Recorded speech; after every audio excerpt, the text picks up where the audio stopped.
This is the main event of the evening. And now, it's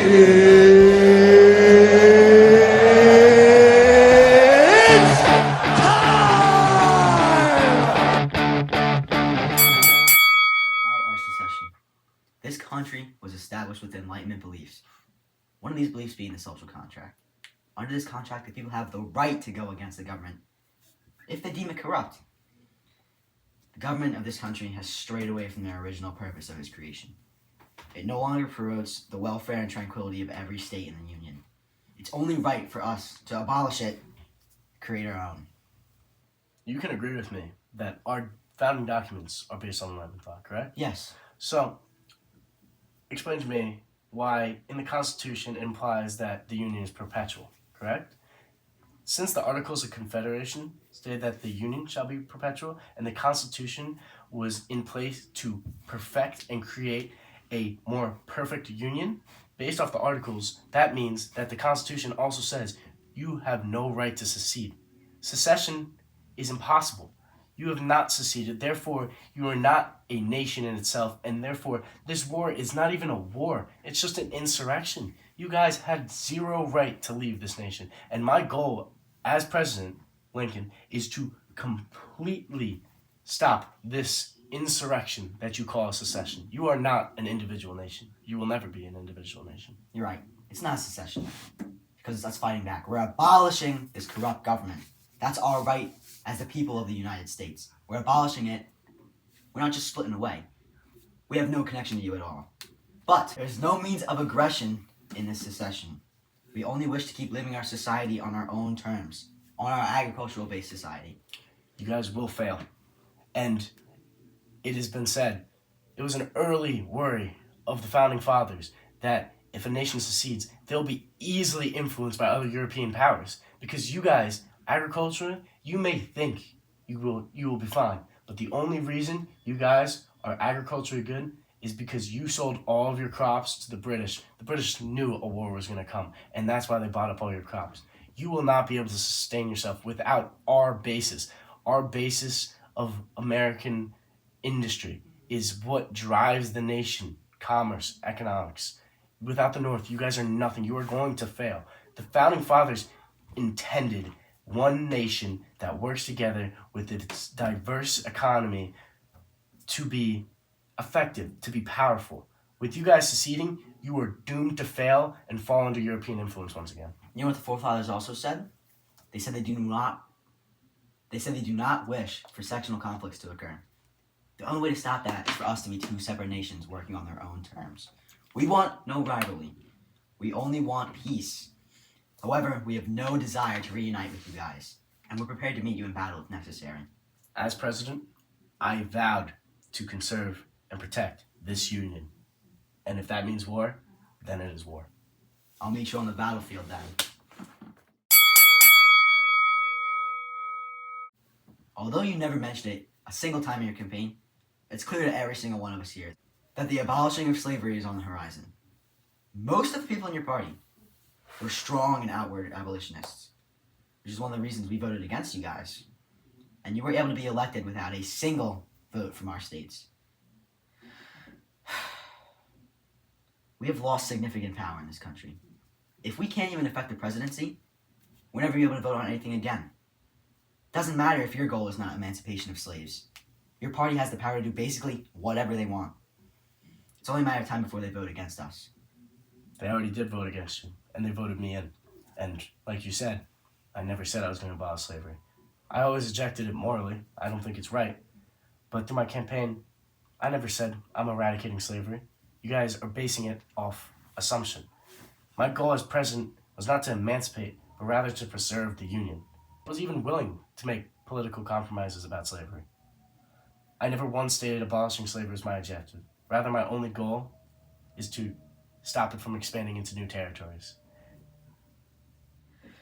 The emancipation was always on the horizon, regardless if we succeeded or not. You don't think in 8 years' time, you're gone, another president comes in, we have no power to choose, the Republicans get it. He's going to go, guys, it's time we abolish slavery. And we can't do anything about it. Secession gave us the one chance to continue within our own borders, without you guys' jurisdiction outlawing it.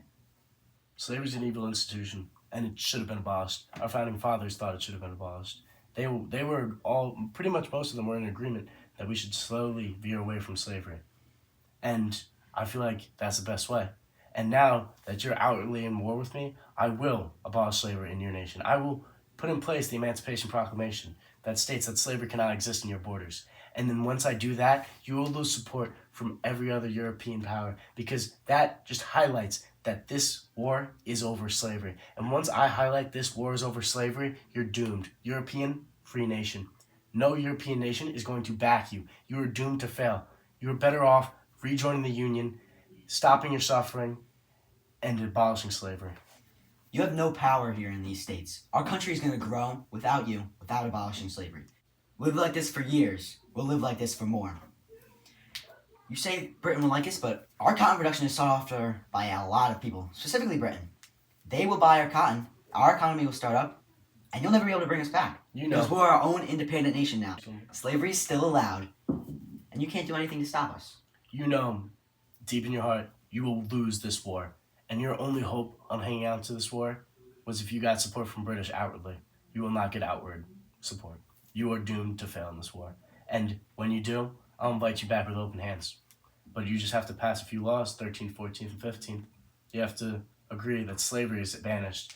And I will be nice to you. I'll let you in. 10% of your men have to agree to these clauses. That's it. And I will invite you back with open arms. But as of now, I will destroy you in this war. Because slavery is an evil institution. The world knows it. I know it. And you're doomed to fail. Slavery is our institution. But we're going to find out. I will use all of my power as President of the United States to end this war and bury you. Bury your secession. You will become American people once again. I have claimed emergency powers and authority by the Constitution during wartime. As Commander-in-Chief, and as the Commander-in-Chief clause states in the U.S. Constitution, Section 2, the President must take care that the laws be faithfully executed. And per my presidential oath, I will preserve and protect and defend the Constitution of the United States, since your secession was unconstitutional, and I will utilize my powers to stop your unconstitutional secession. I have already called for a militia and authorized the increase of the Army and the Navy. I have increased the national budget, blockaded your South, and suspended habeas corpus. All these powers I was authorized to use because of our government's superiority over yours. You do not have the powers that I have. So because you have a bunch of powers, and you think I have none, we're going to fail? Yes I do. That's where you're wrong. If you even paid attention, you'd actually know that in my very first inaugural address, the first thing I ever passed in this country, I ordered there to be wartime preparation in the states. I knew there are difficult times ahead. I invoked to help the people to establish a speedy government, which gave me the powers to run this country and provide for the war. I called for there to be a well-established and disciplined army trained, and it seems to have worked quite well, as we've beaten you in the first few encounters we've had. I kept the state governments the same as they were before the secession, so decisions can be made faster, and also with the help of all the people, too. I am not struggling. I have successfully established an army on par with yours, if not better, actually. On top of that, I also have many people volunteering to join our army. The people also want the secession. They want their own rights. I have the power of the people on my side and the power of my government. All of these people will abandon your cause once they notice that their economy is crumbling. You guys will not be able to sustain your economic growth. Your agriculture will not be able to sustain. You will not be able to pay your army and watch it disappear. No one will fight for you because you won't be able to pay them. Your currency is worth near to nothing. You are doomed. You are better off just rejoining the Union. Our economy is going to be just fine. We're self-reliant. We have our own agriculture. Your own And our agriculture. cotton trade is very sought after. We have other countries. Once other countries start buying our cotton, it's over for you guys. We're going to win. The other countries can get their materials from other places. They don't want to be associated with a slave state. They can buy their cotton from India. They can buy their cotton from other places. They can buy crops from other places. They can grow them in other places. They do not want to be associated with your evil nation. Because that's how you're seen. Now that I passed the Emancipation Proclamation, that's how you're seen. You are fighting for an evil institution that a majority of the world has already abandoned and noticed as horrible. You guys are doomed to fail, and we will win this war. And when you do, I'll allow you to come back quite easily. You won't have to allow us to come back because we're going to win. This debate, by unanimous decision, is Abraham Lincoln. Lincoln was completely right in all of his arguments against Davis. He accurately predicted that the European powers would want nothing to do with the Confederates and that the economy and government would fail. He knew that the war would be over soon and that the Union would be victorious. And knowing this information, it allowed him to prepare for the victory, creating policies in order to peacefully allow the Confederates back in the Union. This dispute between Lincoln and Davis showed just how far the Union was ahead in the war, and shows how Lincoln is one of the most influential leaders in the United States.